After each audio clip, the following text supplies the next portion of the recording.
What's going on, friends? Logan Myers here for Cinefellas.com. Tonight I'm going to be reviewing Robert Rodriguez's brand new film, Alita, Battle Angel. So Robert Rodriguez, huge fan of his work. You know, if you guys remember, the first Sin City movie came out and it was definitely before its time. It was like based off the graphic novel adapted for a movie, and the movie was just played amazing with the black and whites and color schemes they used in that. Robert Rodriguez is a really great director, a visionary. He has a very nice style to his filmmaking.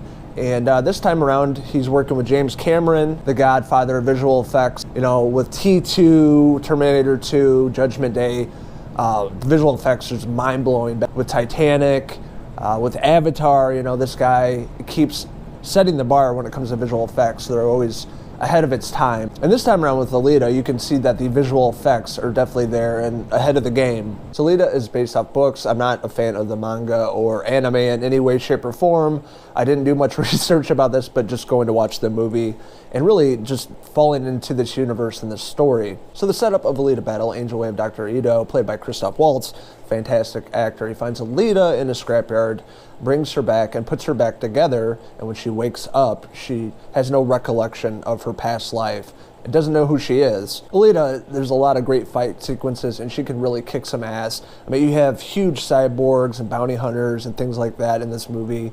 The visual effects are beautiful, and just the fight sequences is like straight up Matrix, where it's like slow motion and you just pan around to see all the different angles. And with like other sci-fi movies, you know, down in the bottom, it's like kind of the shittier part of this world, and when they look up, it's like a heavenly, higher society kind of Elysium. They did in the movie Elysium.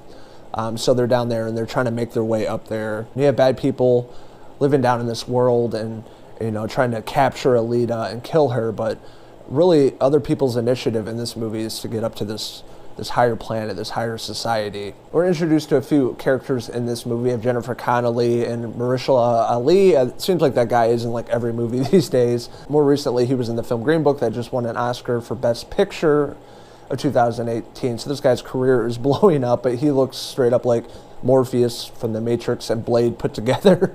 And sometimes it was a bit ridiculous with his character, but I love this actor, and he did the best he could with, you know, the script they gave him. Ed Skrein plays Zappin in this movie. There's like a cyborg. He has like swords and shit like that, and the visual effects of him is really cool. It's like straight up like robot cyborg. He really sells his performance. I mean, some really great scenes with him and Alita, and at the end of the movie, you see what happens to his character. It's really fantastic. And one character I didn't really care for, they had this love interest in Alita, and he was just not a well-written character. And it kind of set me back from the movie because it had so much momentum with so much action in this movie. And then you kind of had this love interest relationship going on that made no sense with the rest of the story. And the actor that played the boyfriend, he just was not convincing, and I didn't really care for his character at all in this movie. With Alita Battle Angel, there is some problems with the pacing in this movie. There's definitely some problems with the script, but if you look past that, there are some really great performances. More importantly, Rosa Salazar playing Alita, she was fantastic in this movie.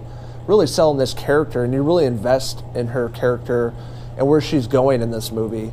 You know, not knowing her past and trying to figure things out and where she wants to be, and realizing that she has all these abilities. But I gotta give it up to the visual effects team. Like I was saying, James Cameron brings the best of visual effects in his movies. And with him producing this, they're not shy on the visual effects and action, because it's fucking top notch and one of the best parts of the movie, next to the sound design, and the music was really great too. It really built that atmosphere. A big part of this movie is Motorball. It's this like game with a metal ball, and they go around in a big circle, and it reminded me of Rollerball. I think it was from the 90s or early 2000s with Chris Klein. I think Slipknot was in that movie, but it was like badass metal movie back in the day, and it definitely reminded me of that. But this time around, it's obviously done a lot better with, you know, the effects and just the way they shot this Motorball sequence. It was really awesome, and Alita again was showing what she's got and going over the top. So that being said, I really had a great time with Alita Battle Angel. I've just been seeing